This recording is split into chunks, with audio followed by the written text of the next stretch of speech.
Happy Sunday, everybody. Uncle JB. Top of the day to you. Top of the day.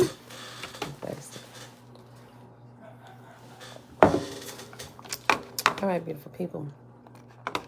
Let's get rocking and rolling. Pull this up. All right, y'all.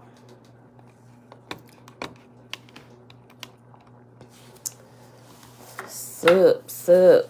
Okay, y'all. Happy Sunday. It is February the 20th, 2022, day 36 of year 4 of reading through the books of the law and the prophets, and of the 4-year consecutive day count, day 1054. Today, we're going to finish reading all the intro of the Annunaki Bible, and we're going to possibly start in that first tablet, right? And we're starting on page 34. And then we're going to pick up in chapter 23 of My Big Toe on page 169. Levon, blessings. Okay, so let's do this a call for wholehearted commitment. These are the commands, decrees, and regulations that the Lord your God commanded me to teach you. You must obey them in the land you are about to enter and occupy, and you and your children and grandchildren must fear the Lord your God as long as you live. If you obey all his decrees and commands, you will enjoy a long life. Listen closely, Israel, and be careful to obey. Then all will go well with you, and you will have many children in the land flowing with milk and honey, just as the Lord, the God of your ancestors, promised you. Listen, O Israel, the Lord is our God, the Lord alone, and you must love the Lord your God with all your heart, all your soul, and all your strength. And you must commit yourselves wholeheartedly to these commands that I am giving you today. Repeat them again and again to your children. Talk about them when you're going to bed and when you're getting up. Tie them to your hands and wear them on your forehead as reminders. Write them on the doorposts of your house and on your gates. The Lord your God will soon bring you into the land he swore to give to you when he made a vow to your ancestors, Abraham, Isaac, and Jacob. It is a land with large, prosperous cities that you did not build. The houses will be richly stocked with goods you did not produce. You will draw water from cisterns you did not dig, and you will eat from vineyards and olive trees you did not plant. When you have eaten your fill in this land, be careful not to forget the Lord who rescued you from slavery in the land of Egypt. You must fear the Lord your God and serve him. When you take an oath, you must only use his name. You must not worship any of the gods of the neighboring nations, for the Lord your God who lives among you is a jealous God. His anger will flare up against you, and he will wipe you from the face of the earth. You must not test the Lord your God as you did when you complained at Massa. You must diligently obey the commands of the Lord your God, all the laws and decrees he has given you. Do what is right and good in the Lord's sight, so all will go well with you. Then you will enter and occupy the good land that the Lord swore to give to your ancestors. You will drive out all the enemies living in the land, just as the Lord said you would. In the future, your children will ask you, what is the meaning of these laws, decrees, and regulations that the Lord our God has commanded us to obey? Then you must tell them, we were Pharaoh's slaves in Egypt, but the Lord brought us out of Egypt with his strong hand. The Lord did miraculous signs and wonders before our eyes, dealing terrifying blows against Egypt and Pharaoh and all his people. He brought us out of Egypt so he could give us this land he had sworn to give to our ancestors. And the Lord our God commanded us to obey all these decrees and to fear him, so that he can continue to bless us and preserve our lives as he has done to this day. For we will be counted as righteous when we obey all the commands the Lord our God has given us. Linda, morning. Mom, shalom, shalom. Okay, y'all, let's get to it.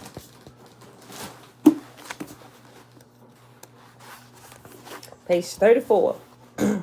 The title of this last section is the last section of the introduction is called The Magic of the Annunaki Bible. Okay.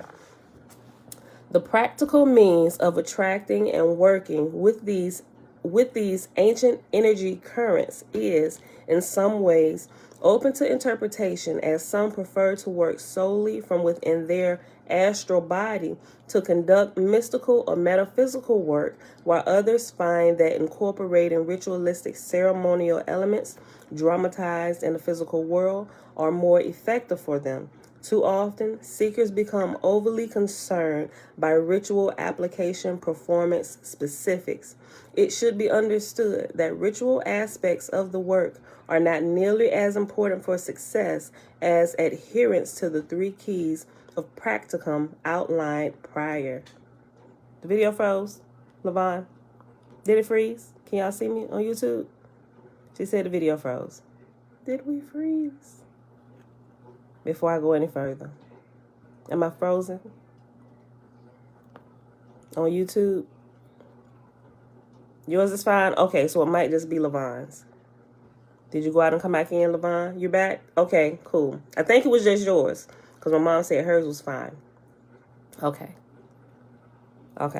I'll read the last sentence again. Tiffany, hey girl, hey Shayla. That's why I moved. It's good. Okay. It's good on Facebook. Okay. Let me just start this. It was only like 2 sentences in this first paragraph, so I'm going to just read it over. Okay, Levon sent you back. Kimball, Matt, okay. Yours is good. Okay. The magic of the Annunaki Bible. The practical means of attracting and working with these ancient energy currents is, in some ways, open to interpretation, as some prefer to work solely from within their astral body to conduct mystical or metaphysical work, while others find that incorporating ritualistic ceremonial elements dramatized in the physical world are more effective for them. Too often, seekers become overly concerned by ritual application performance specifics. It should be understood that ritual aspects of the work are not nearly as important for success as adherence to the 3 keys of practicum outlined prior.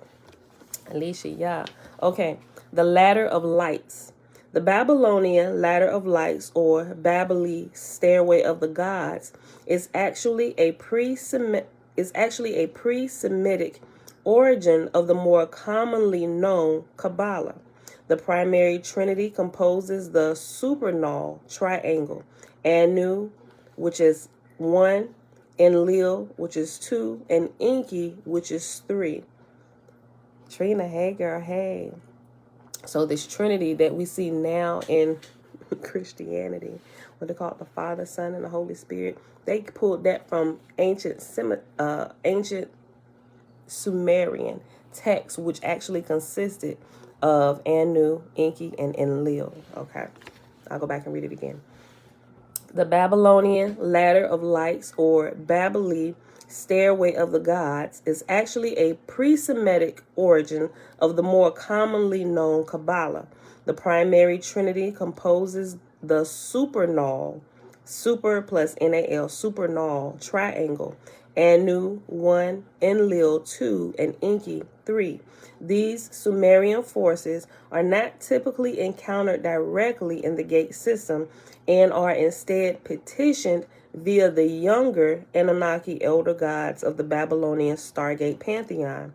The spirit of the earth gate is often called Kia, K-I-A, or we hear it with the Kai or Ki, just K-I, but it's Kia. The energy currents dealt with compose the 7 heavens of the Anunnaki spheres or dimensions, including in descending order. It's a 7, and they're listing them. The first one is Ninurta Ninib, which is the Saturn energy current. Then you have the Marduk Amun Ra or Aten. That's the Jupiter energy current. And then you have the Nergal, which is the Mars energy current. Then a Samas, or the Samas or the Shamash. In Hebrew, you're probably familiar with the Shamash, right? The Samas or the Shamash, that's the solar energy current. Then you have the 5th one is Ishtar or Inanna, that's the Venus energy current. Then you have Nabu or Thoth, which is the Mercury energy current. And Nana or Sin, which is the lunar energy current. Any limitations or incompleteness of a Marduk-specific system when compared to older Sumerian traditions is explored in our companion Year 2 anthology, Gates of the Necronomicon, edited by Joshua Free. The initial ascent up to the Babili system of Ladder of Lights is essential to the formation of the complete and purified self-honest astral form. This is a necessary prerequisite of a fully empowered gatekeeper. These are not layers to be added to one's being. They are already there. However, The purity and programming is something that even the New Age light workers barely scrape upon. Being that both our personal systematic design and that of the logical, physical, holographic universe is both by Anunnaki design, it even logically follows that these systems all be virtually the same design, simply experienced at varying levels of existence. And there was a footnote for 21. What was 21? All the way up here at the beginning of the Ladder of Lights. The footnote is footnote 21, and it is for Babylon or Stairway of the Gods. And it says literally stairway, doorway, gateway of the gods or the stars or the heavens, or we would call it like a portal. Okay.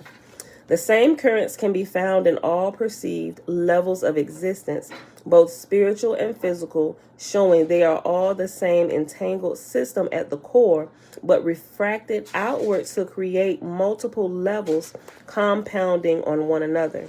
These levels are not really separate at all, but each can also be perceived as a system in itself, given its own semantics and truth, that all will appear to validate one another within that system. Yesap Shalom. Yahuwah is one. Oh, great spirit, Yah, you are one. Let us bring our spirit to the oneness of you. Hallelujah.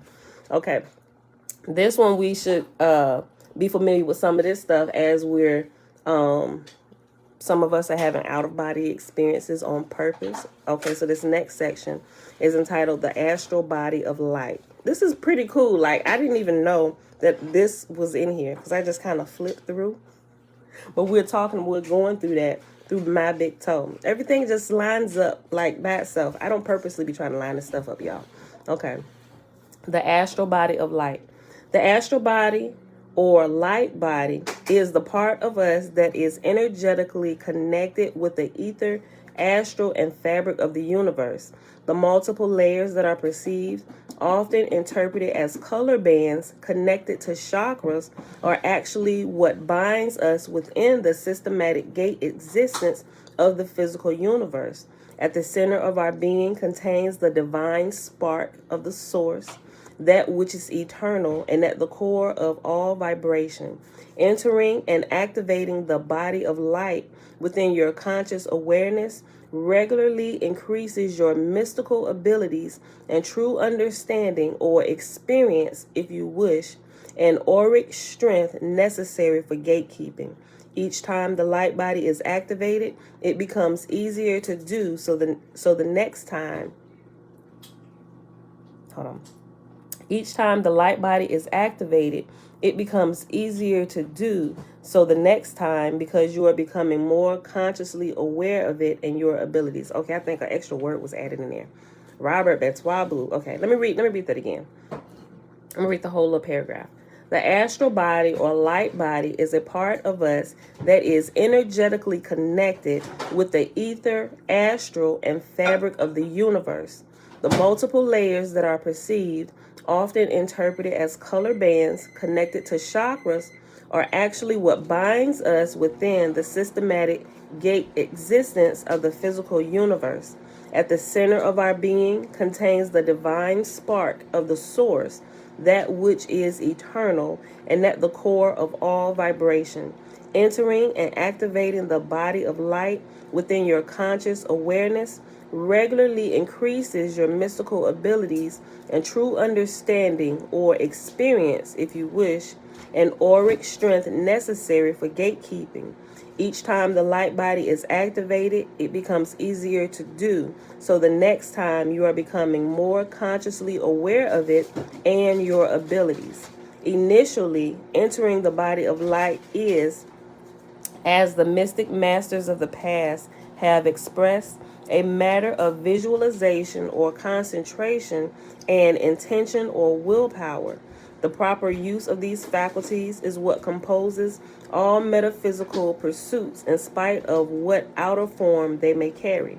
This manner of operation is quite different from the word and gesture techniques found in more contemporary practices.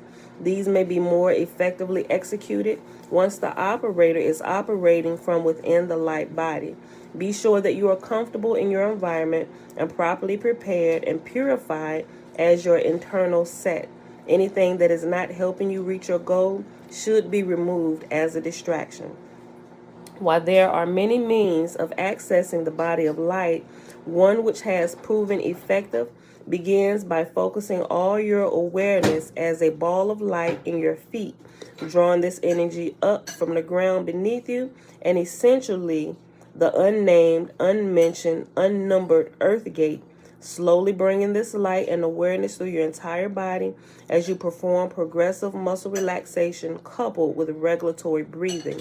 So if any of y'all have been taking the time to do the gateway process, you will see that when you're breathing, he actually kind of takes you through that process to where when you're breathing in, you're imagining the breath coming in at the bottom. He actually tells you to start at the bottom of your feet and take it all the way up to the head, but after I think the third one, he said imagine this air coming in through all areas, like pulling in air from all around your body and pushing it up to the head. And then he eventually gets into imagine it being light, right? So I don't know why it works, but it friggin' works.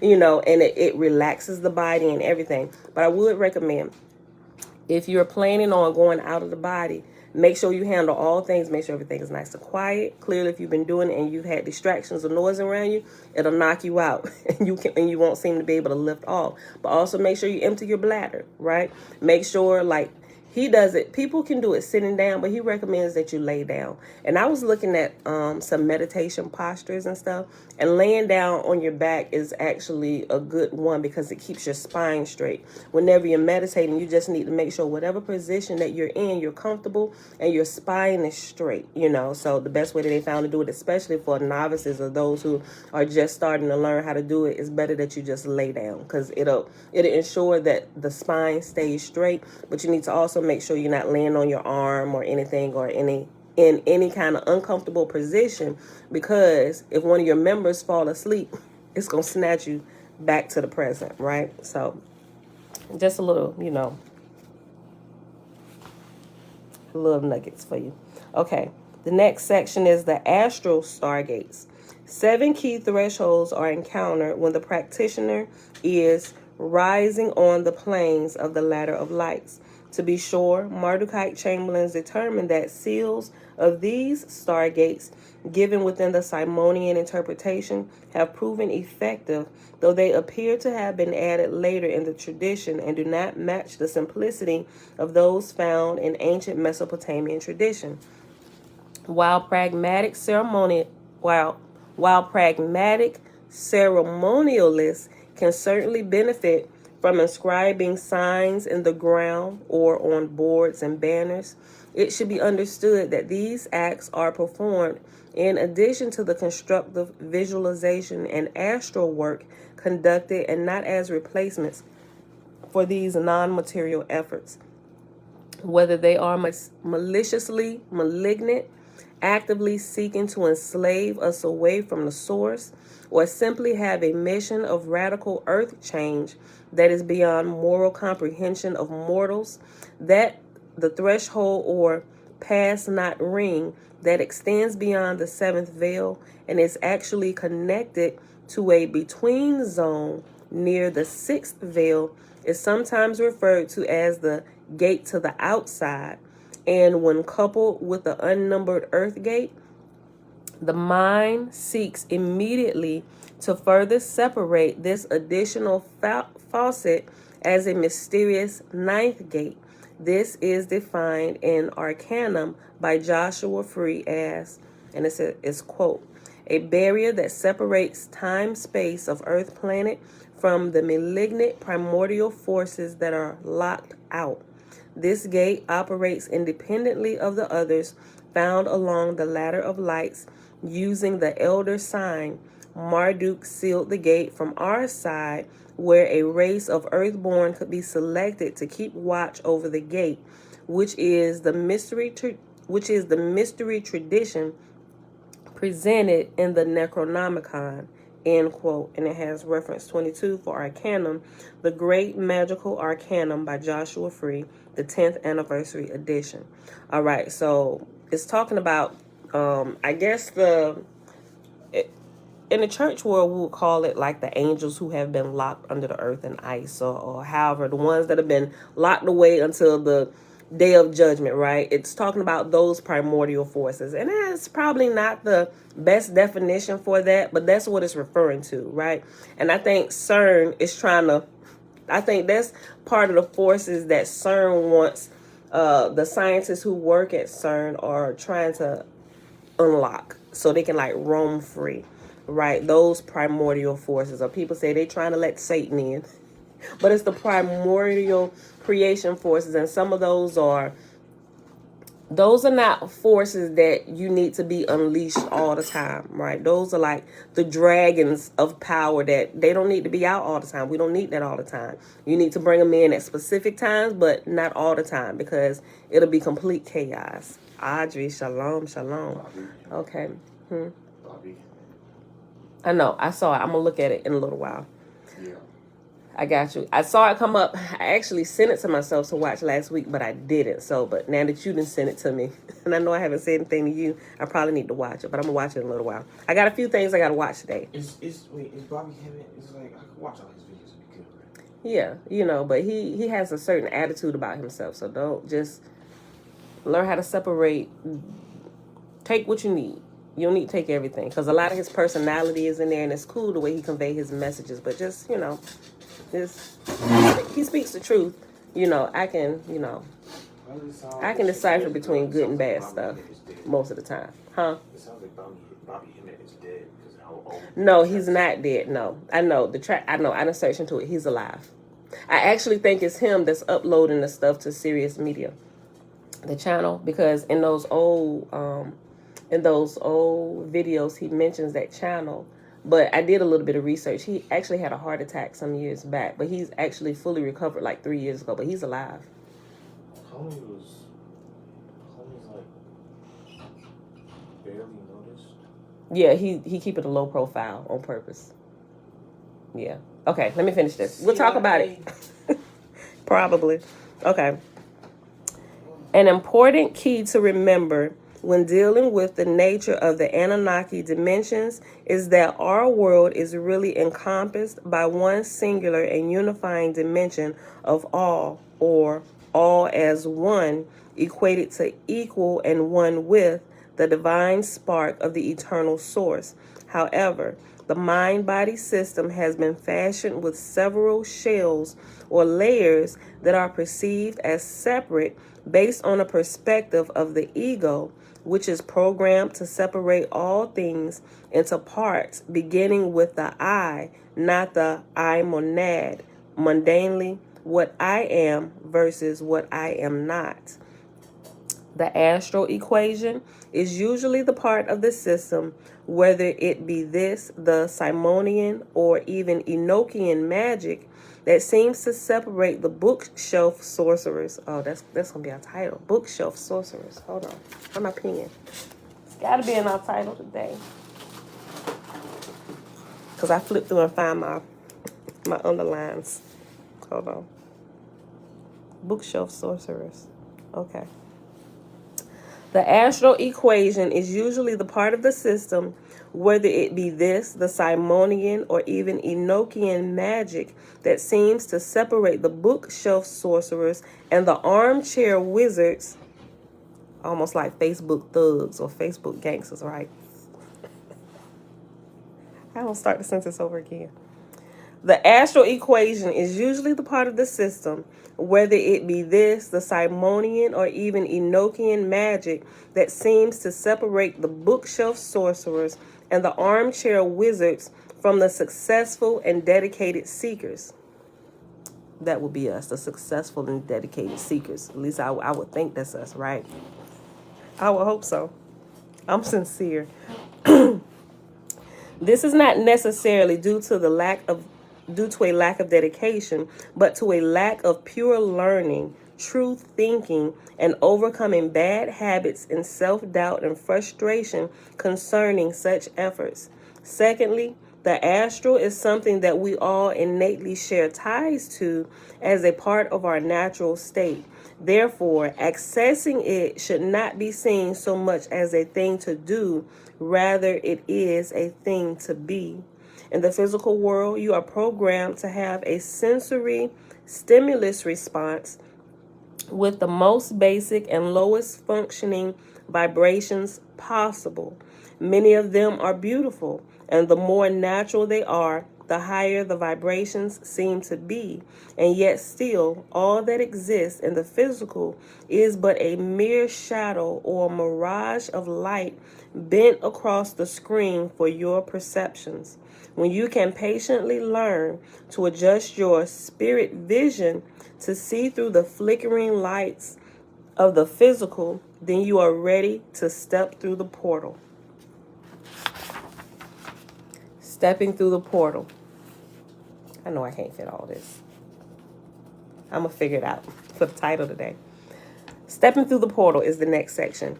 Pathworking is a form of magical practice that appropriates a series of preset contained lore, symbols, and visualizations that will unleash or awaken corresponding archetypal circuit currents laden in the subconscious mind, that which connects the analytical conscious mind to the other levels.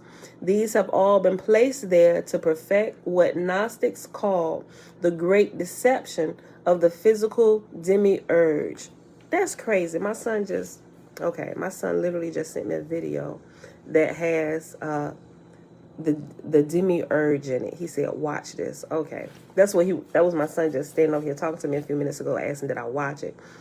I definitely got to watch it as soon as I'm done. Let me go back and read this sentence again. Okay. I'll start over. Pathworking is a form... let me write it down. Hold on, I'm sorry.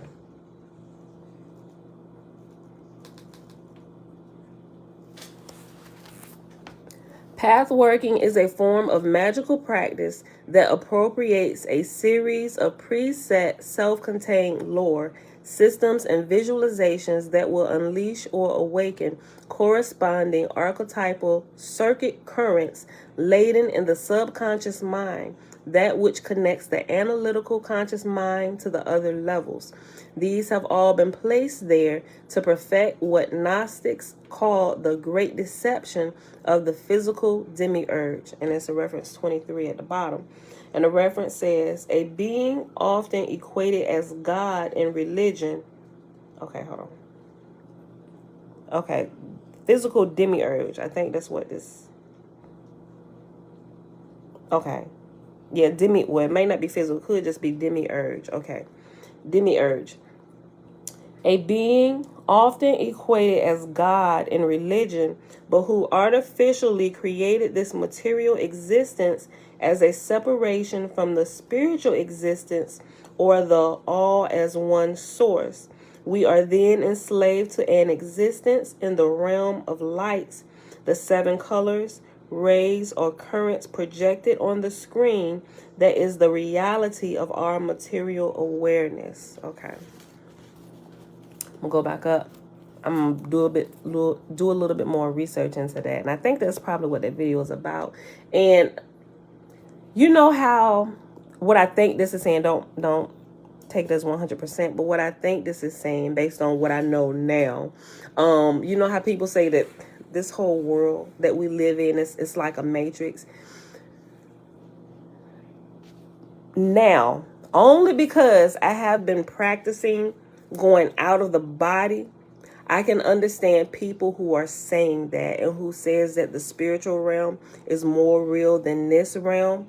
At first, I was really having a hard time trying to understand what they were saying, right? Because I just lived here. Yeah, I had spiritual experiences, but it really wasn't clicking to me, right? But when you're able to at will go into the spiritual realm and begin to look around and operate and see that there is literally, just like we see the world here around us, trees, house, all this stuff, there's another whole realm when you go into it, but you have to go there via your astral body, right?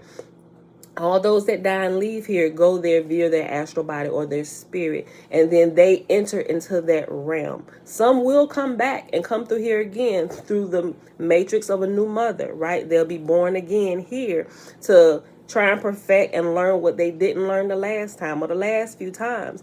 But even when I was hearing about reincarnation, it just didn't make sense to me until I really started having more, in these last recent weeks, having more experiences going out of the body. I'm like, wait a minute, there is literally another whole world that a lot of us are really oblivious to, right? And our bodies, when we go to sleep, when our bodies are recharging, or we plugged into that docking station at night when we lay on our bed, our spirit leaves. And depending on how sensitive you are, how much you understand, some of that information you'll be able to bring back. Some dreams you'll remember, most of the time you don't, or you'll forget it. Especially if you haven't been on purpose, like sharpening your spirit and developing yourself spiritually, because you should be able to bring back everything or use everything that you experience when you go out of body to help you in this physical realm. This is just literally one level of our existence here. So I began to understand that a little more every time I go out of body and experience something different. And then reincarnation, it depends on who you listen to talking about reincarnation, because some, they just get real foolish. Like, I'm going to come back as a horse next time. No, you're not. That's stupid. You got to get the right understanding. And I have in one of the, I think it's going to be in the, I think it might be in the meditation one. I think they talk about it a little bit. I think it was that one. So when we get to that, it'll explain a little bit more. You have to really be careful. Some things are just explained wrong, and it's not what a lot of times we see sometime in movies. We'll just wait till we get to it, But I can understand that a little bit more because I have a little bit more experience. But before, it's like I wasn't making a connection. I'm like, that doesn't. I don't understand what you're saying. It doesn't make sense, and it won't make sense until you have a little more information or other pieces of the puzzle where you can see a bigger picture. And now that I literally know there is another world, like I knew there was another world that existed because we interact with the spirit realm. We talk to a God who's in another realm, right? We know what that realm is there, but a lot of time we don't have that personal experience because we haven't developed a lot where we're having these out-of-body experiences, or we're forgetting them, right? Or nobody's teaching us how to actually operate, because all of us really should know about that realm, because we should be actively operating in it, but we don't, because it's been hidden from us. It's been hidden in plain sight from us. A lot of the information has been taken away, and that's what the Great Awakening is. I know a lot of people say it's the black people coming out of slavery. Okay, that's maybe a level of it, okay, but that is not all. But I'm talking about freedom for all humanity, not just one race of people or certain races of people. No, it's the great deception that's been pulled over the eyes of all the races. Everybody can do this, right? Everybody, the entire world has been deceived on what we really are, who we really are, and what we can really do, and what this place really is. Now, when I hear them say, oh, we live in a matrix, I completely understand what they mean by that, because you can literally change this physical realm by going into the unseen realm or the spirit realm or in the astral realm and change something there that will cause it to manifest here. I kid you not. I kid you not. We really do live in a matrix, y'all.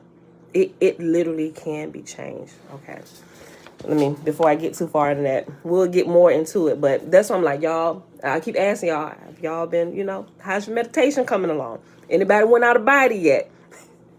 That's the movie you talk. Oh, we didn't get a chance to watch it last night, Dana. Look, who was back on the Star Wars, starting the Star Wars over. I was like, I'm gonna work this movie in, but we're gonna watch it today. I promise you, we're gonna watch it today. At least it's on my list to do today. Okay, but now I'm glad you told me that. I'm excited to watch it now. Okay.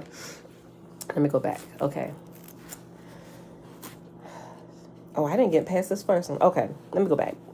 Pathworking is a form of magical practice that appropriates a series of preset contained lore. And I know I'm reading this over, y'all. That contains a set of... Which one? What? Oh, that's my watch. No. I got all these contraptions connected around me, y'all. They think I'm talking to them.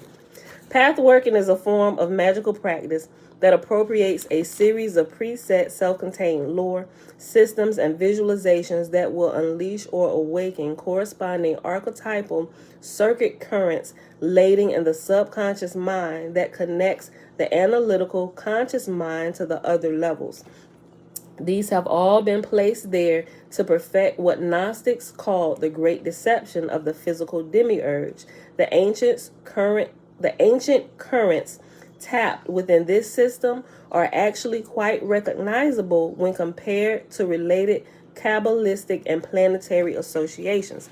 Given that the Chaldeans and the Assyrians are famous for developing these contemporary Semitic systems of magic, which even became the entire basis for the Solomonic cycle of grimoires, it would logically follow that our more ancient versions would be its source. It is often difficult to correct the behaviors of a person who has been trying to conduct a complicated program of astral projection as a means of scrying in the spirit vision or rising on the planes. The means of realizing the astral light body in the astral and stepping through the portal is simply a matter of willing the astral form through a projected thought form portal, which is what the gateway process does. I ain't never seen that. Well, I haven't really been through any other ones. I'm just glad that I happened upon this one, and it works and it's really detailed. So if y'all haven't done it, shake all your scariness away and just try it. I'm telling you, y'all have to grow. Y'all have to grow because where we're going, the information that we're going to be getting into in the coming weeks, you can stay here, but you might be really lost because you won't have any point of reference to know what we're talking about. It's just going to sound like, ooh, that's amazing. This is a movie y'all living. Gee, join the cast, join the production. You just learn how to do it. And I really like the gateway process. At first, I was kind of, because of how the CIA use it and how military misuse it and cause people literally to just go crazy without actually teaching them what this is. Because their misuse of it, it caused me to wait a little bit longer to go through it, But I had to separate what was good, what was bad. We're not using it for malevolent reasons, right? We're really using it for spiritual growth. And that's why I think, because when they created the gateway process, it was created purely trying to understand what we are and what was happening to us. But the military just figured out a way to take what was good and manipulate it and kill people with it. But it wasn't designed for that. So if you're thinking that, that's not what it was designed for. It was created in complete purity and pure intentions. And it was calculated scientifically. So if you're still scared, don't be. I'm still alive. I ain't going crazy, right? I was already kind of a little nuts. But y'all get what I'm saying. You got to taste the pudding, y'all. Y'all got to taste the pudding. I really want y'all to come along because the stuff that we're going to be getting into, if y'all haven't been tasting the pudding, if y'all haven't been doing your homework, y'all are going to be lost. Y'all going to be lost, right? If you need more time, okay, these are recorded. Just take your time. But at least keep moving forward. If you got to stop for just a few minutes just to take everything in, okay, pause. But pause with the intention that you're going to keep going after you assimilate and understand what you just learned, right? Always be in the mindset of growth. And you'll meet us down the road. We'll keep looking back for you. All right? Keep going, y'all. I promise y'all. This gets more exciting by the day, I tell you. It's getting so much more exciting that my husband like, what you doing? Why don't you jump in here and see? It's peaking up. It's causing his ears to peak up. Why he's like, look, you about to go into your other world. I'm like, bro. Okay, let me finish this. Oh, yeah, 39 minutes. Hold on. The means of realizing the astral light body in the astral and stepping through the portal is simply a matter of willing the astral form through a projected thought form portal. If you can access the light body and you can visualize a doorway, then you can do this. The necessary triggers are already there. You simply need to activate them using the true knowledge each symbol represents. As soon as you, As soon as you wheel your mind's eye through the threshold, the shift of consciousness will be recognized by the mind if symbolism and data correlations are sound. The icons, seals, and glyphs that you mentally stamp onto your astral portal will focus the mind on a specific energetic current as you realize yourself in the astral. Essentially, by fixing your entire attention on that specific energetic vibration or current, you are able to reach that level or polarity of consciousness. The first level encountered, aside from the extraordinarily subtle or blatantly physical earth gate in the system, is the moon gate, which ironically is the very embodiment of the common astral plane or dreamscape that many already enjoy lucid access to without even formal occult education. The astral, remember, occult simply means hidden. The astral materializes as an akashic substance that mystics have described as rays of light. And sure enough, there are 7 of these too. This astral stuff is actually the material that impresses onto the background or brain, BRANE, or brain of material reality. The astral plane itself is not specifically the electromagnetic spectrum of light as it is experienced in the world, but also the screen, projector, and beam that allows the light to exist. This material permeates physical existence as well, but it is not nearly as fluid or pliant and is currently unobserved directly by the physical sciences. Instantaneous manifestations of thoughts and emotions also applies to the physical world energetically, but they do not seem to manifest as quickly or tangibly as found in the astral, and with good reason. At our level of realization, they most often exist instead as an energetic current of potential or probability. Okay, and that's like the last 2 little portions of this, and then the tablets start. But I don't think we're going to start tablet A because we're already at 42. I think we're just going to jump over to my big toe, and we'll start the tablet tomorrow. Keys to the Apocalypse is the title of this next section. When examining thousands of years of esoteric lore, it becomes evident that after love, money, and material power, the apocalypse, or opening gates to unleash some primordial force into the world, is the next most common effort made by magic users throughout the ages. For every magician of order and harmony, there is a warlock of chaos and discord. For every divine name or tetragrammaton, and that's reference 24, and the tetragrammaton, the reference is the tetragrammaton Yahweh, YHVH, or Yahweh. Remember, we know that the V was a double U, but since they didn't have U's, they used V's. Anyway, that was long lessons ago.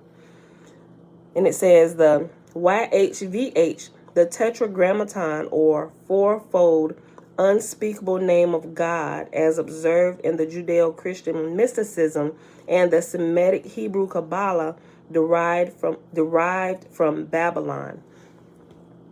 For every divine name or tetragrammaton, there is a coveted unspeakable word or vibration believed to undo all systems of material world, the uncreation, as some call it, even hidden in the infrequently touched crevices of Enochian magic and Kabbalistic lore. Such teachings exist. Jan Shalom. Okay, so Kabbalistic lore has reference 25, and that says, see also Enochian Magic and Kabbalah by Joshua Free, also contained within the Year 4 Mardukite Core Anthology, History of the Necronomicon, edited by Joshua Free. According to our Book of Stargates, Tablet B, there is a correlation, quote, between these gates and the seals of the apocalypse, or that is to say, the Armageddon clock of humanity that has been set forth. The earth, planet, and local system moves through its own initiatory ladder of lights, and the finality of this coincides with the opening of the quadrangles. Yeah, the opening of the quadrangles, meaning the gates of the four corners of the universe to the outside. These gates do not open all at once, but instead swing wide gradually over time, end quote. Most practitioners drawn to these mysteries are not sympathetic to the destruction and the malignant energies manifested by the human population, correctly dubbed by T.H. White as the Homo ferox, and that's reference 26, and that means ferocious man. Homo ferox, ferocious man. Hold on. Most practitioners drawn to these mysteries are not sympathetic to the destruction and malignant energies manifested by the human population, correctly dubbed by T.H. White as Homo ferox in his book of Merlin on the planet. It seems to some that the only solution to protect the integrity of the big picture, even beyond the next 7 generations, requires reincorporation of original source powers that originally brought this into all being at its inception. Whether or not this energy can peacefully coincide within the current human systems in place becomes the last of our concerns. Peaceful greetings, Uncle Nathaniel. Okay, and this is the last paragraph. Hidden keys to the Necronomicon. It would seem that the contemporary New Age community that is self-proclaimed as enlightened too often misses the liberation of the era shift, for they quickly replace one system for another. The divinity that once communicated regularly with priests and sages of the ancient world left us with clues. These clues are reinterpreted today as either blatant fantasy or as yet another mirror of Christianized divinity with mythological names and attributes.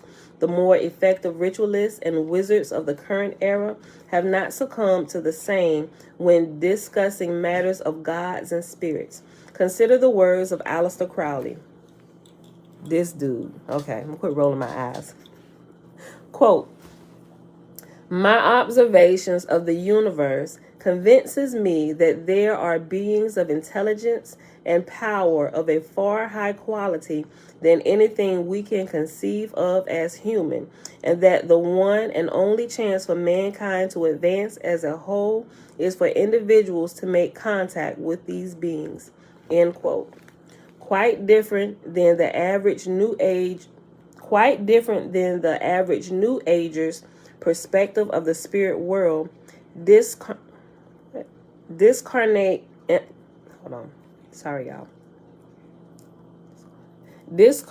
ancestors and other entities bound to a book of spells, the leading members of this movement have understood that it is the contact with these specific beings, gatekeepers to our universe, and perhaps even our creators, as most ancient lore would have us to understand, which makes up the true and coveted magic of the ages, the very keys to our universe and material existence.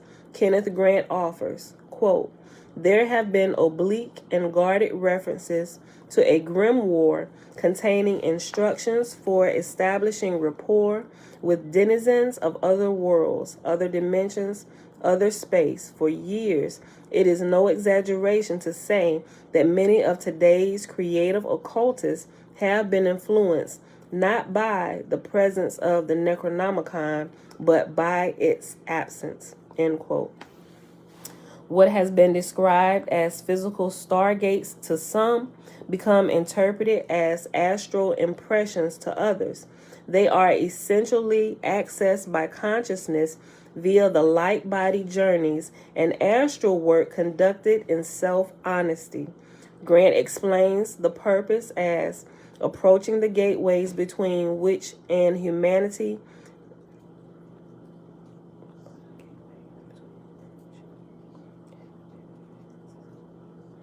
Okay, hold on. I was probably reading that too fast or too slow. They are essentially accessed by consciousness via the light body journeys and the astral work conducted in self-honesty. Grant explains the purpose as approaching the gateways between witch and humanity. There exists a solution of continuity that may be transcended only by the magic of, end quote, what is essentially dream work or controlled lucid dreaming, which is almost identical in the nature to the pathworking or rising on the planes encountered in related light body journeys using the Necronomicon Anunnaki Bible. This discourse first appeared in the Necronomicon Gatekeeper's Grimoire. And that, my beautiful people, is finally the end of this long introduction, which was 40 pages long. Well, it includes the prefaces, but the preface and the introduction. Okay, so let me see how long tablet A is, just to let y'all know. So y'all be kind of wondering if you haven't ordered it yet. Whew.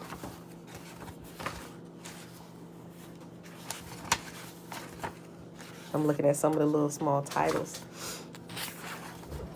Okay. So tablet A is about 20 pages long, just about. It starts on page 43 and it goes all the way to 60, but we're going to start it tomorrow. But tablet A is the book of the Anunnaki, Watchers, and Ijiji. And some of the stuff we already learned from the Lost Book of Enki, but it goes into a little more detail with the names and how they changed over time, the rise of the gods of the earth, the secrets of Seth, son of Adapa, the book of Babylonian book of dead names, and that's when I start breaking it down. And some of these titles and some of these names you actually have heard in a Christian church. If you were raised in a Christian church, even if you you came out of the Christian church into the Hebrew roots movement, you're gonna recognize some of this, but you're gonna find out where it originated at. Okay, I'm just saying. Okay, all right, so we'll start that tomorrow. If you got it, you can look ahead, read ahead if you want to, but let's jump into my big toe. Well, we got a few minutes left. All right, we paused in chapter 23 on page 169. All right, what was we talking about yesterday? Oh, this long aside, this short aside. Okay, he was explaining about increasing the quality of your consciousness, which is kind of what the rest of that introduction was talking about, going into the astral body and being able to pretty much upgrade your consciousness, right? So you can begin to really perceive what's going on, what we are, and what this world is that we're in, right? We literally like in this huge video game, y'all. And we having the time getting past the first level.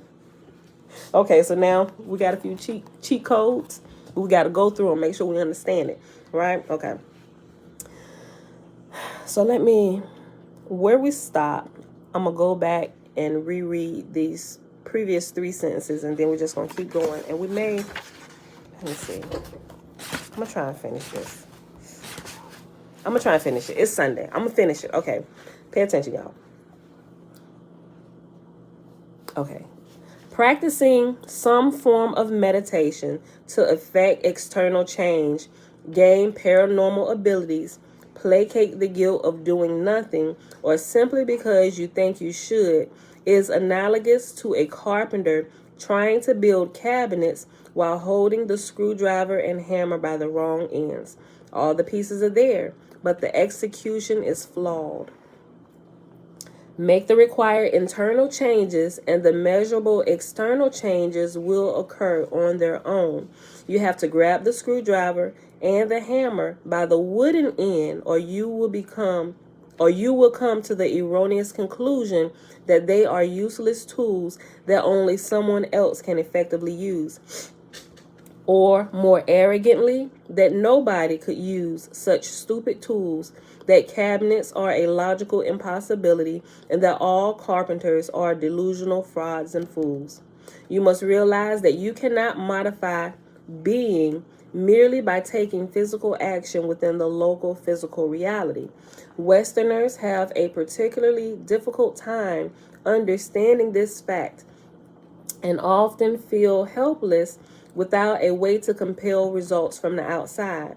The opportunity to bolt personal success and freedom by employing a more complete knowledge is lost in all culturally conditioned false commitment to the little picture.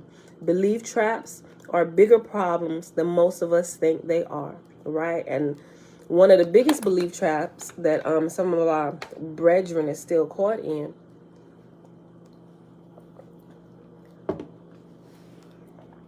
is how can I say this? Because I don't want to run y'all away. But y'all have to believe that still in the Hebrew camps, what y'all believe in and what y'all waiting on, and this mass exodus to the wilderness, that is non-existent, my G. That is not the wilderness. It's not what you think it is. Because people are waiting for this, still like the Christians, right? Still waiting for the Savior to come and deliver them from the hands of Babylon. That is not the Babylon y'all need deliverance from. And if y'all been paying attention, I've been showing y'all the way to get out of bondage.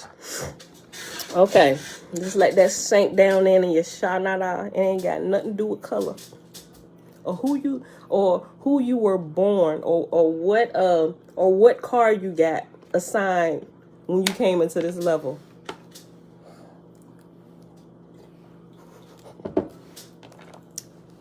I know, right? Obedient to y'all, but we're gonna get it. We're gonna work through this together. I know after all that, you still want to know what you should do, how you can best modify your being, and what the most effective techniques are. Let me guess, you feel that you could use a hint, a little help, a little direction to get started. All right. I give up. To help you get started, here are some things you can do that may lead to opportunities to grow your being. However, it is entirely up to you to recognize, seize, and develop the opportunities that come your way. You already have plenty of opportunities, but let's pretend that by doing what I'm going to tell you, more obvious and easier opportunities will appear before you that will get us started with a hopeful, positive attitude. Yeah. Kimball, I discovered that too. It's really not about color. It really is not, y'all. Only my brethren, my Hebrew brethren. And I know the movement is powerful, it's strong, and it's a current, but it's just like the Christian current that you get caught up into, bruh. It's going to take you into a whole nother level of delusion and sleepness. And you call yourself woke, but no, you just going to sleep on another level, my G. You're getting further away from the truth. I mean, you're getting closer, but you're getting further away. Because now you become locked into this color scheme type thing, so to speak. And it has nothing to do with the color of our skin. It really doesn't, right? What is more likely to happen is that by conscientiously working at the following exercises, your perspective will change, enabling you to see opportunities that are now as invisible to you as water is to a fish that lives 2 miles down in the middle of a 4-mile deep ocean. With no light and only a dim awareness, the fish knows nothing of water. Water just is, has always been, and is taken for granted. The fish does not ponder the nature of water. It swims in it. We swim in an ocean of consciousness. We are not aware of the ocean, but only of our local interactions with it. The first and most necessary ingredient is a sincere desire to grow the quality of your consciousness, to evolve your being, to permanently change yourself at a deeply personal level. The second most necessary ingredient is to have the courage to change, the courage to face your fears, to face death and personal destruction, for that is the story your ego will tell and try to get you to believe when it comes to you. When it comes whining to you with its tail between its legs, hoping to dissuade you from increasing the quality of your consciousness. Why would your little sweet ego do a mean thing like that? Because the ego's main job is to keep you feeling good by managing various systems of belief that are designed to keep your fears beyond the reach of your intellectual awareness. Increasing the quality of your consciousness requires you to face your fears, overcome them, and dissolve your ego. You should expect the ego to struggle mightily. Okay, so now it's going to go into another aside within this aside. So within this bigger explanation, he has to explain something else. And what he's about to explain is the ego. Ego does not necessarily imply arrogant self-centeredness. Ego comes in an infinite array of expressions. Arrogance is only one. Being timid, unsure, or a worrier are also manifestations of ego. Insecurity and anxiety about that insecurity are common. How each personality expresses that insecurity and anxiety reflects individual quality and style. The strategies that are used to deal with fear, though common at the top level, are uniquely applied to each individual. Great ego reflects great fear. It does not necessarily reflect great arrogance or great pride, though it may reflect both. Self-centered, self-focused, and self-absorbed are three of the many possible aspects of ego. Each of these three can be directed either inwardly, producing timidity, or outwardly, producing arrogance, to create personality traits that appear to be opposite. Courage and determination will grow sufficiently to overcome fear if the intent to succeed is sufficiently strong, steady, and clear. I will more carefully define ego and explain its functions, how it works, and how it achieves its goals in an aside in Chapter 8, Book 2. Go there now if you are seriously confused. I think we're going to wait till we get there, right? Okay. All right, so that was the end of that short aside within the bigger aside. So we're going back to the bigger aside. The most obvious pathway to exploration of consciousness is through the exploration of your personal consciousness, a scientific investigation of your subjective experience. Studying consciousness from the outside objectively is like studying biology by looking at pictures of zoo animals. Consciousness is fundamentally individual and personal. Our objective sense of consciousness is derived from the reflection of our personal consciousness from the uniquely curvy surface of a mirror that we call another. Our objective experience of other consciousness is the result of an interaction of our personal consciousness representing one set of possible choices or ways of being with another, which suggests to us new configurations, interactions, and possibilities for our being.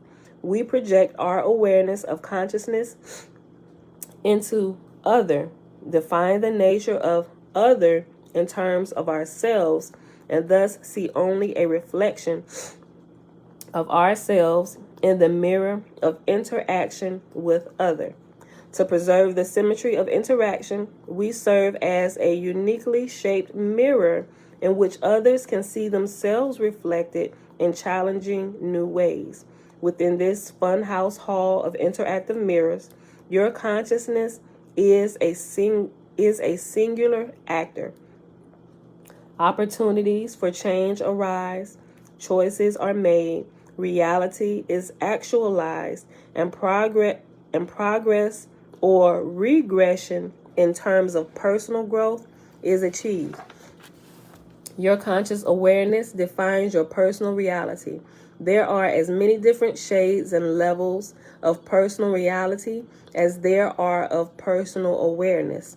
Other provides opportunity for the improvement of the quality of your consciousness by accurately reflecting the truth of you. If improved consciousness quality, along with personal effectiveness, growth, and power are your goals, approaching consciousness from the inside, from the scientific exploration of inner space, is the only logical approach that delivers results.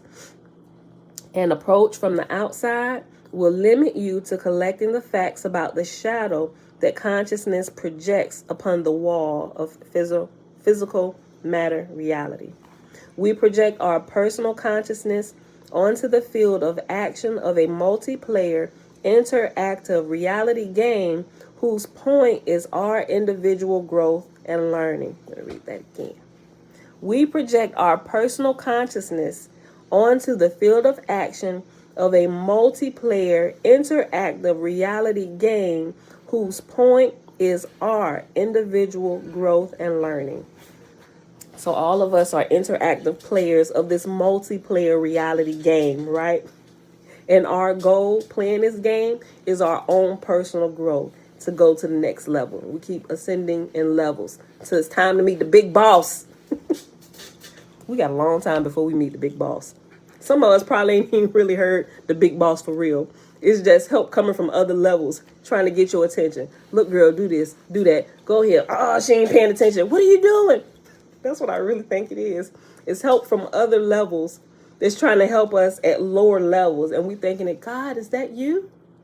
God spoke to me today. No, my G. It's helpers from another level trying to get your attention so you can pass this level. Okay, those are my thoughts. I really think that's what it is. That's what it is. Ain't none of us are really for real. Heard from the big boss yet. We live in a video game. We do. We really do, Kemple Mac. For those of you that understand what we're saying, we really do. We project our personal consciousness onto the field of action of a multiplayer interactive reality game whose point is our individual growth and learning. The experience of consciousness, as well as the evolution of consciousness through choice, is entirely personal. However, an awareness of a larger source consciousness and an understanding of its properties are accessible through scientifically probing and objectively assessing the value and operational characteristics of the subjective experience of personal consciousness. One method of accomplishing an assessment of subjective inner space is through meditation. Learning to meditate is like learning to play a musical instrument. It takes a serious, steady effort before you should expect to make music instead of screeching noises. It takes dedication over a much longer time before you can master the basics of the instrument and play it well. Unfortunately, most people who pick up an instrument and give it a try give up before they ever learn to play it well. So it is with meditation. How many of y'all? I remember I used to play the clarinet. Boy, that thing used to piss me off. That whole reed, getting it wet to make the sound on. I didn't get past the screeching stages, right? So my training started early. And I just knew things kept coming out. Oh, yeah, that's too hard. So now it's at a point, now we need to give you a bigger instrument to play. And now you need to learn how to play this instrument of your body, my G. You have literally, I had a dream. Like, I used to just push things off because it's too hard. I remember having a dream. There is literally a song on the inside of you, Pam, that you need to learn how to play. I literally had a dream that told me that, right? You need to learn how to work your body. I'm like, what? What do you mean I need to learn how to work my body? I know how to blink my eyes. I'm so dumb. I don't know what in the world was being said to me.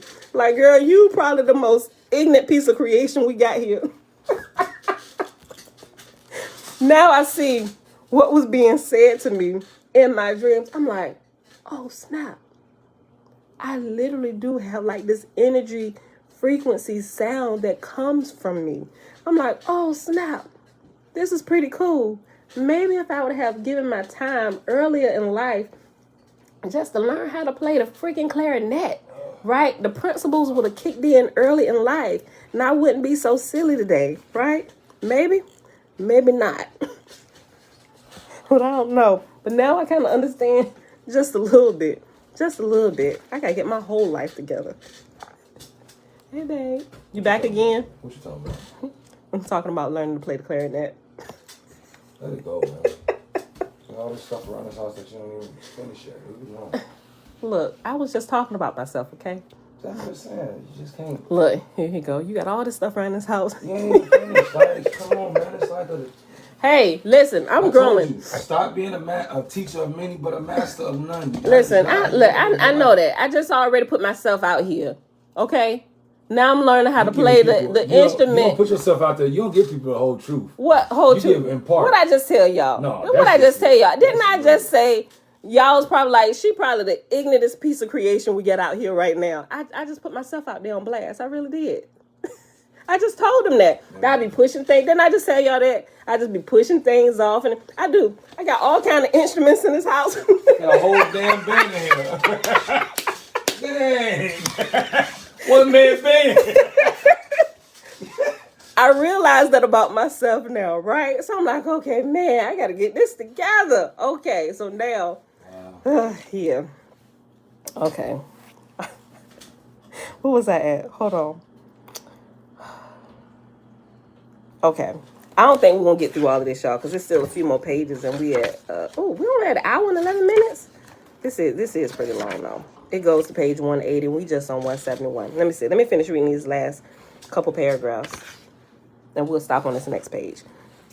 Okay.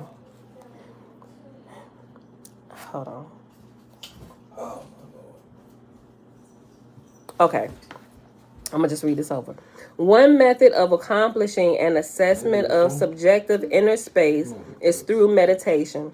Learning to meditate is like learning to play a musical instrument. It takes a serious, steady effort before you should expect to make music instead of screeching noises. It takes dedication over a much longer time before you can master the basics of the instrument and play it well. Unfortunately, most people who pick up an instrument and give it a try give up before they ever learn to play it well. So it is with meditation. As mentioned previously, going through the motions, or in this analogy, pretending to play an instrument, regardless of how perfect or impressive the visual external display, produces no significant results. There are many effective paths to personal growth. Meditation is only one. Within the wide range of practices that circumscribe what we have loosely defined as meditation, there are many different types, approaches, and methods. Because it is the easiest, most effective, and universally applicable, a simple mental awareness meditation is the path of choice for most teachers and students who have no dogma to propagate. Within this subset of meditation, there are many differing techniques. The technique you choose is not as important as the application of steady effort. So choose a technique that suits you. Within this genre of meditation, you do not actually have to learn how to meditate. You only need to learn how to stop blocking the meditation state from occurring naturally. And that's what I found out. It will like literally just happen. You just need to learn how to rest yourself. When you rest yourself and help your mind get unbusy and uncluttered, it will just naturally happen for you. That's the biggest thing. Being still and quieting your mind. And it'll just take over.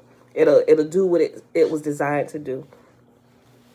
Though we are pursuing the dubious subject of what you can do in order to undo what you have inadvertently done, I will help you out here because I know your cultural beliefs force you to begin with a physical process. It will be helpful to your doing and undoing if you understand meditation, its purpose, and how it works. With this understanding, you can custom design your own personal spiritual growth doing thing, a physical and mental process that may lead you toward a higher quality of being. The doing process cannot get you there by itself, but it can serve as the on ramp. The meditation state that I encourage you to achieve represents a condition of inner attentiveness wherein you become aware of your personal consciousness. This, in time, leads to the awareness that you are a unit of consciousness among many such units. Eventually, you will regain your fundamental identity as a spiritual, non-physical entity, as well as understand your relationship, your oneness with all consciousness. Personal growth is a natural result of meditation. Let me finish this because it's still talking about the fish since we started it. I'll end it after he finished talking about the fish. Becoming aware of your consciousness is analogous to that fish becoming aware of water.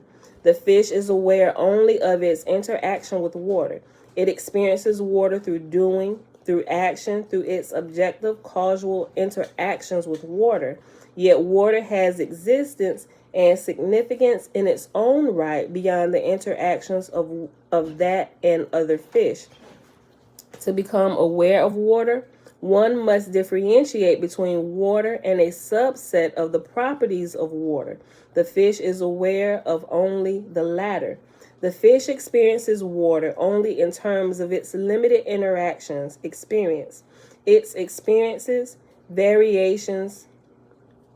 It experiences variations in current, temperature, salinity, viscosity, and dynamic limitations, but it does actually experience water. But does it actually experience water in a fundamental or a broad sense? Is the fish right? Is water nothing more than a sensed variations? Is water nothing more than the sensed variations in its properties? Does water with no variations in its properties cease to exist as water? Or does it simply become an invisible background to the fish because the fish can no longer perceive it? To appreciate your and the fish's limitations, imagine the perfect sensory deprivation tank where your local environment disappears because of zero input to your senses. Granted, this is not a perfect analogy, but you get the idea. When you are totally immersed in something, such as cultural belief systems, for example, that something often becomes invisible because you cannot differentiate it from the background of your local reality. There is no contrast to bring it to the attention of your senses. There is no contrast to bring it to the attention of your senses. Consciousness is like that. Like the fish, we define our consciousness in terms of our doing, in terms of the physical action it allows us to take. The major attribute of consciousness can be summed up as awareness, yet we and our fish brethren are aware of only what we can physically do with it, how we interact with a subset of its properties. Moreover, we can only interact with that subset of properties that is contrasted enough against the invisible background of primal consciousness for us to notice. We create a foreground of contrast, relationships, and variations in the fabric of absolute consciousness that we define as representing ourselves. See that cute little wad of wrinkles in that fabric of consciousness? That's me. But you are more than the wrinkles. You are also consciousness, a piece of the whole. Meditation lets us experience, meditation lets us experience the background of consciousness. It lets us notice the water itself not just variations and contrasts in its local properties relative to an invariant constant. The point of meditation is to enable you to become aware of your consciousness and thereby introduce you to your larger self. Becoming aware of your consciousness at a fundamental level will eventually lead you to see the real you, the complete you, the whole you, the sacred and the soiled, fears and all, without the ego to hide the scary parts by inventing an attention-getting I versus other delusional contrasts. It is not always a pretty sight. How does meditation lead you to experience your consciousness? By turning down the contrast, noise, and other activity that make up the busy foreground, by turning down and eventually turning off. Yes. You can go to the dentist appointment. When I make it, I'll let you know, Sudie. After you done. It's Sunday. I can't make it today. I got to make it tomorrow. How does meditation lead you to experience your consciousness? By turning down the contrast, noise, and other activity that make up the busy foreground, by turning down and eventually turning off the cacophony of mental interactions, judgments, and operational processes. To become aware of your consciousness as opposed to being aware of the thoughts that inhabit your consciousness, you must eliminate the obsessive preoccupations most of us have with ego-based self-definition, the contrast that you use to define yourself against the relatively unchanging, invisible background of your individual consciousness. Meditation is thus an act of not doing. It is an exercise in removing enough of the contrasting clutter of your mind to get a glimpse of the real you. And this is where we will pause today, my beautiful people, because my background is starting to get noisy. It's starting to get noisy. All right, yes. Don't let him on. Yes, if he want to get up here, he got to do his 30 minutes. But I said he can go first. Better leave it alone. Go take it back upstairs. Go take it back upstairs to your dad. Go argue that in front of your dad. Go plug it in. All right, beautiful people. Let me write my page number up. Stop my thing. Write my page number down. 73. All right, y'all. Not yet.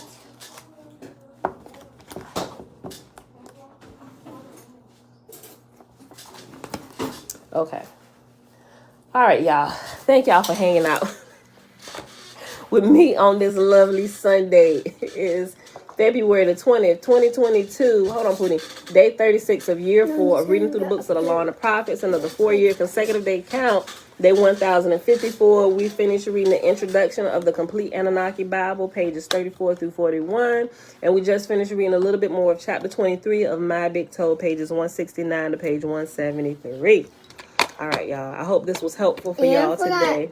That's my mom video. Oh, they watching it. Yay. Thank y'all for tuning in. All right, y'all. So let's go ahead and do this blessing. I'm put this over here so I can pull it up. All right, y'all. Remember the blessing is found in Numbers chapter 26, verses 22 through 27. And Yahuwah spake unto Moses, saying, Speak unto Aaron and unto his sons, saying, On this wise ye shall bless the children of Israel, saying unto them, Yahuwah will kneel before us, presenting gifts, and he will guard us with a hedge of protection. Yahuwah will illuminate the wholeness of his being towards us, bringing order, and he will provide us with love, sustenance, and friendship. Yahuwah will lift up his wholeness of being and look upon us, and he will set in place all we need to be whole and complete. And they shall put my name upon the children of Israel, and I will bless them. All right, beautiful people. I love y'all. Thank y'all for hanging out with us today. Remember, keep on with your meditation practices, quieting your mind, developing your spirit. Let the outer body experiences happen. Share with us what you learn. Yes. Is that supposed to be mine or is that Bella's? Don't you see hers in her hand? Did you eat That one is yesterday? not mine. Well, then close it. Then don't touch it. Because I think everybody ate theirs except for you. But if you don't want it, I'm sure one of your brethren Mom. will come get it. I don't Happily. Mom, no. Well, don't Mom, touch it. That's bad. I- All right, y'all. About to Mom, get out of here. Yes. After we go to the dentist appointment, after I can get that ice cream after you come back. No, that defeats going to the dentist. All right, y'all. See y'all tomorrow, bright and early, 7:15 a.m. Eastern Standard Time. Peace. So you can talk. Oh, no, I'm about to press the button.